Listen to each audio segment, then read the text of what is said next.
الحمد لله رب العالمين، وصلى الله تعالى وسلم وبارك على جميع الأنبياء والمرسلين، خصوصا سيدهم إمام المتقين وقائد المجاهدين محمد وآله أجمعين من الصحب والأزواج والقرابة والتابعين لهم بإحسان إلى يوم الدين. مسلمانانی بەڕێز و خۆشەویست خوشکان برایان، السلام عليكم ورحمة الله وبركاته. ئێمە هەر لەسەر بابەتی چاو بە خۆدا گێڕانەوە بەردەوامین و گەیشتوونە ئاڵقەی 26ەم. لەم ئاڵقەیەدا لەژێر ناونیشانی خۆ دوورگرتن لە بەدگومانی، زمانتیژی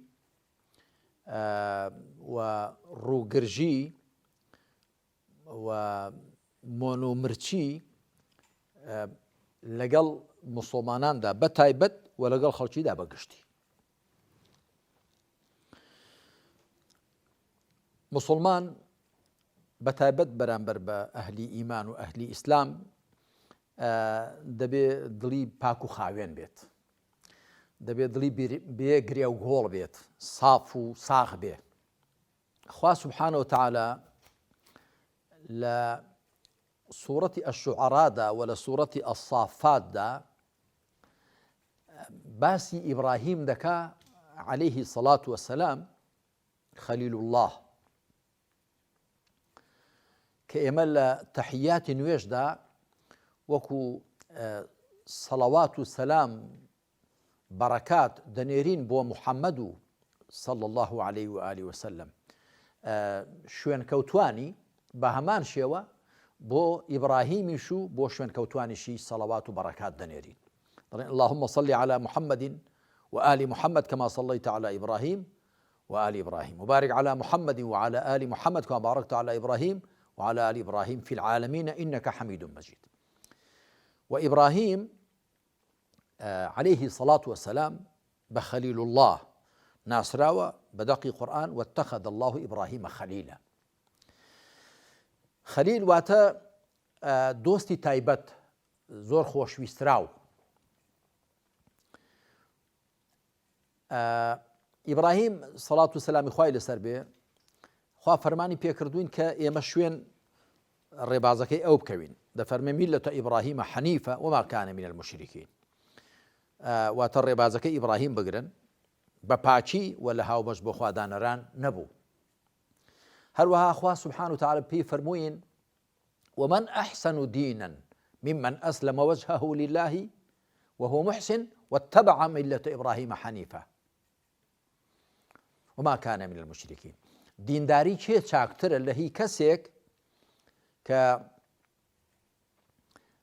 خۆی بەخوا سپاردووە بە پاچی و بە ساغی وە چاکەکاریشە، واتە بۆ خوا خۆی ساغ کردوتەوە لەگەڵ خەڵکیدا چاکەکارە، یاخود لە دینداری و سۆمانەتەکەیدا چاکەکارە. واتبع ملة إبراهيم حنيفا، کەوتۆتە شوێن ڕێبازی ئیبراهیمیش بە ساغی و پاچی و چاچی. واتخذ الله إبراهيم خليلا، خواش ئیبراهیم کردو بە دۆست خۆشەویستی تایبەتی خۆی. ئەمە لە سوورەتی نیسادا. هەم لە سوورەتی الشعرادا هەم لە سوورەتی الصافاتدا خوا ئیبراهیمی پێناسە کردو بە خاوەنی دڵی ساغ. لە سەزمانی ئیبراهیم لە سوورەتی شعرادا دەفەرمێ يوم لا ينفع مال ولا بنون إلا من أتى الله بقلب سليم.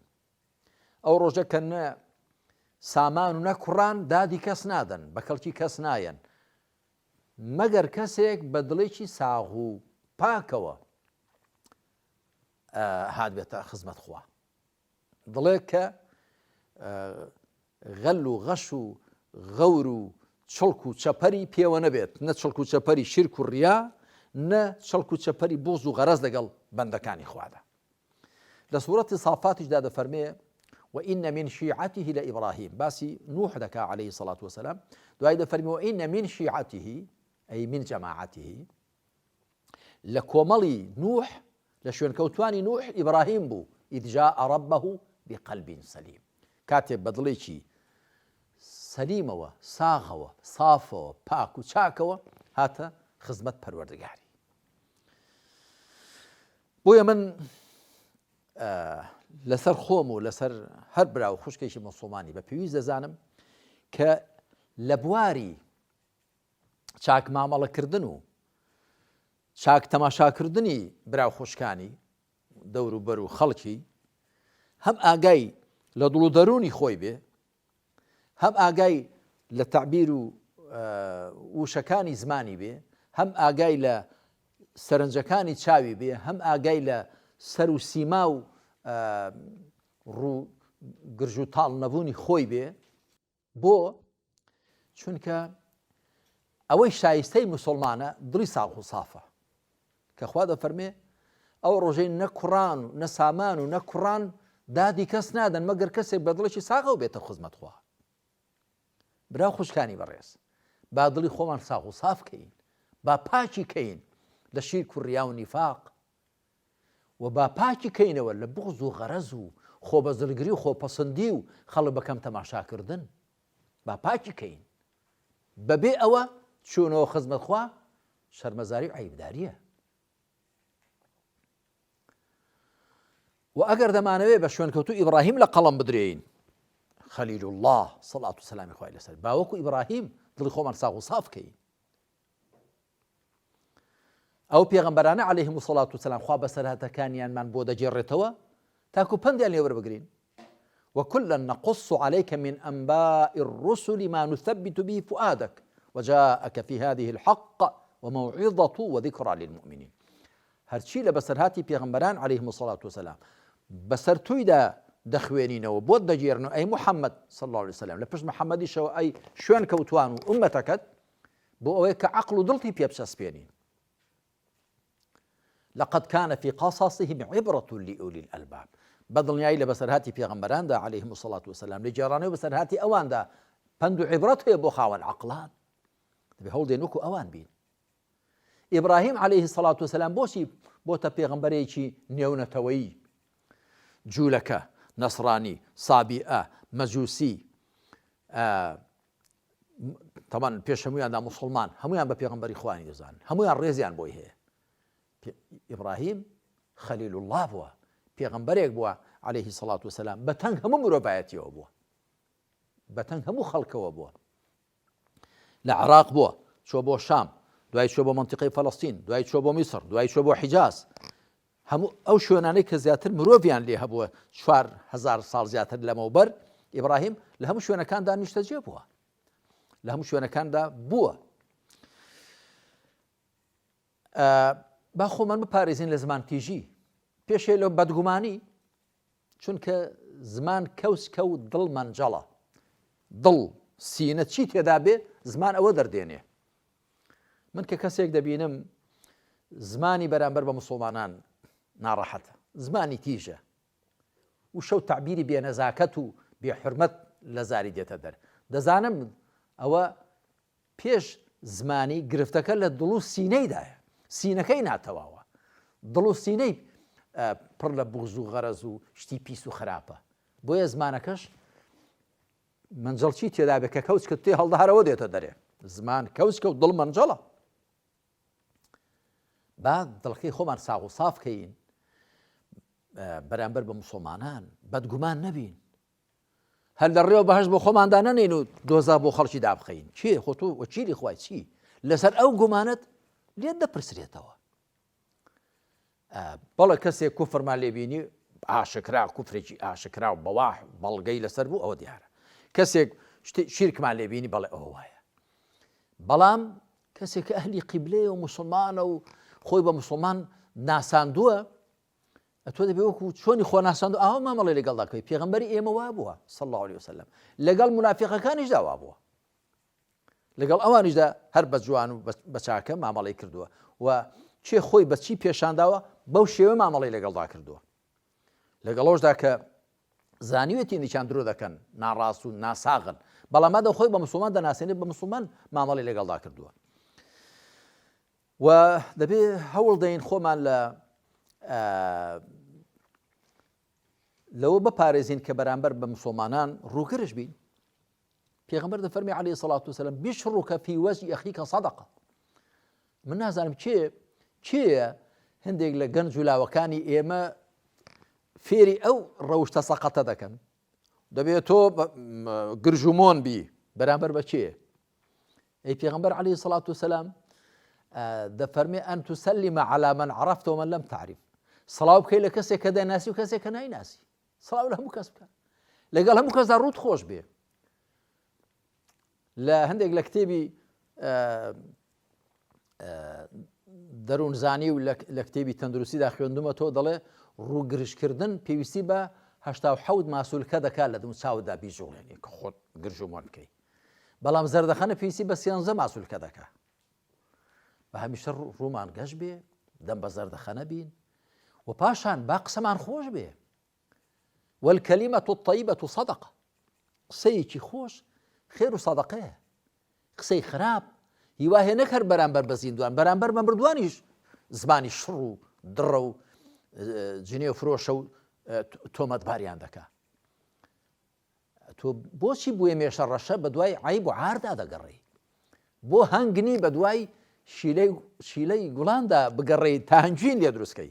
مێشە ڕەشە بە دوای خاڵی ڕەش و پیسدا دەگەڕێ، میکرۆب و نەخۆشی بڵاو دەکاتەوە، دەرد و نەخۆشی بڵاو دەکاتەوە. من دڵسۆزانە قسە دەکەم، بەڵام زۆرم پێ ناخۆشە کە کەسانێک هەن بە زیندوان ئیکتیفا ناکەن تۆمەتباریان بکەن، پەڕینەوە بۆ مردوانیش، مێژوش هەڵدەکۆڵن فڵان کەس وا بوو، فیسار کەس وا بوو. وەلی کوێت هێناوە؟ زانایانی ئیسلام بۆیە بچۆ سیر و ئەعلامی نوبەلا بخوێنەوە هی ئەذەهەبی، دەڵێ فڵان کەس وا بووە وایان باس کردەوە سیفەتە خراپەی هەیە، بەڵام ئەوەندە سیفەتی چاکی هەنەوە سیفەتە خراپە هیچ نییە. ئێ باشە جا ئایا هەر کەسێ بە دوای برای بێعەیبدا بگەڕێ بە دوای بەبێ برا دەمێنێتەوە، هەر کەسێ بە دوای خوشی بێعەیبدا بگەڕێ بەبێ خۆشێک دەمێنێتەوە. ئێمە هەمیشە دەبێ یەکدیمان بە نوقسانیەکانمانەوە قبوڵ بێ، دەبێ بە کەم و کوڕیەکانەوە خەڵکمان قبوڵ بێ. ئەتۆ کەم و کوڕیەکانی خۆ زیاتر دەزانین لە هی خەڵک، ئەی بۆ زەڕ بەسەر خۆت دانایەنی؟ ئاواش زەڕ بەسەر خەڵک دامێنە چوار عەیبی لێ دەبینی. من فەضائل الرجال أن تعد معايبهم. گەورەیە بۆ پیاوان چاچیە کە عەیبەکانیان بژمێردرێن، 1 و 2 3 و 4. بۆیە من دڵسۆزانە بە هەموو لایەک دەڵێم با هەوڵ دەین بەرامبەر بە مسلمانان بە تایبەت و بەرامبەر بە خەڵک بەگشتی هەم سەر و سینەمان ساغ و ساف بێ. ناڵێم جێل و خۆش باوەڕ بین، خەڵک کڵاومان لەسەر هەڵما خەڵەتێنێ، نا، بەڵام با سینەمان ساف بێ، دڵمان پڕ نەبێ لە گرێ و گۆڵ. پێغەمبەران عەلەیهیمو سەڵات وسەلام ساغ و ساف بوون بەرامبەر بە دوژمنانیشان، مەگەر لە حاڵەتی ڕوبەڕووبوونەوە بە گەشتداچوونەوە ئەگەرنا دڵیان پڕ بوو لە میهرەبانی. پێغەمبەر عەلەیهی سەڵات وسەلام لە سەحیح بوخاری مسلم داهاتووە دەفەرمێ کانە یەحکی نەبیەن من الئەنبیا، بەسەرهاتی یەشی لە پێغەمبەرانی دەیجێڕایەوە کە خەڵکەکەی بەربارانیان دەکرد، ئەویش دەیفەرمێ اللهم اغفر لقومی فإنهم لا يعلمون. خوایە لە خەڵکەکەم بورە نازانن من دڵسۆزی ئەوانم. با هەوڵ دەین ساغ و ساف بین، دڵمان ساغ و ساف بێ، بێگرێ و گۆڵ بێ، پڕ بێ لە مەحەبەت، پڕ بێ لە ڕێز و خۆشەویستی بەرامبەر بە یەکدی. با کاتێک دەچینەوە خزمەتخوا بە دڵێکی پڕ مەحەبەت و میهرەبانی و چاکە و خێرخوازی بەرامبەر بە مسلمانان و بەرامبەر بە خەڵکیش بەگشتی بچینەوە خزمەتخوا. دڵی خۆتان مەکەنە تەنەکەی زبڵ، مەیکەنە شوێنی زبڵ و خاشاک، پڕیکەن لە حقد و بوغز و غەرەز و خۆپەسەندی و خەڵک بەکەم تەماشاکردن، کە پێغەمبەر عەلەیهی سەڵات وسەلام دەفەرمێ هەر کەسێک بەقەد گەردیلەیەک خۆبەزلگری لە دڵدا هەبێ ناچێتە بەهەشت. یەکێک گوتی ئەی پێغەمبەری خوا عەلەیهی سەڵات وسەلام مرۆڤ حەز دەکات پێڵاوی جوان بێ و پۆشاکی جوان بێ، فەرمووی ئین الله جەمیل یحب الجەمالە، خوا جوانە و جوانی خۆش دەوێ. خۆبەزلگری بریتێ لە الکیبر و بەطر الحەق و غەمط الناس، حەق ڕەتکەیەوە و خەڵک بەکەم تەماشا بکەی. هیوا هەیە دڵنبا بەوە حەقەوە ئاەتەوە فەرمایشتی پێغەمبەر صلی الله علیه و سلم و زانایان ئەویان گوتووە نەخێر هەر ڕەفزی دەکات، ئەوە خۆبەزلگریە. هەروەها خەڵکت پێ کەم بێ و خەڵکت پێ سووک بێ و خەڵکت پێ بچووک بێ و خۆت پێ زل بێ، ئەوە خۆبەزلگریە. با بزانین کە هەمومان بەندەی خوین، کەم و کوڕیمان هەیە، خوای پەروەردگار خۆڵقاندووین، کەم و کوڕیمان هەبێ، بۆی بەردەوام لەگەڵ خۆمان داخەریمی کەم و کوڕیەکان لابەرین. قەد ئەفلح من تەزەکا، بەڕاستی سەرفراز ئەو کەسەی کە خۆی پاک و چاک دەکات، خۆی بژار دەکات لە نوقسانیەکان و خۆی دەڕازێنێتەوە بە چاکەکان. خوا لەو جۆرە کەسانەمان بگێڕێ بە کەڕەمی خۆی، وەخوا دڵمان ساغ و سافکە، زمانمان پاک و چاککە، ڕەوشتمان جوان و ئاکارمان بەرز و پەسەندکە وامان لێ بکە کە شایستەی ئەوە بین بڵێن شوێنکەوتووی پێغەمبەری خاتەمین صلی الله عليه وآله وسلم وامان لێ بکە شایستەی بڵێن بۆ هەموو ئەهلی ئیمان و ئەهلی ئیسلام بەڵکو بۆ هەموو خەڵک دڵسۆز و بەپەرۆش بووین. لێرەدا کۆتایی بەم ئاڵقەیەمان دێنین وصلى الله على محمد وعلى آله وصحبه أجمعين والحمد لله رب العالمين.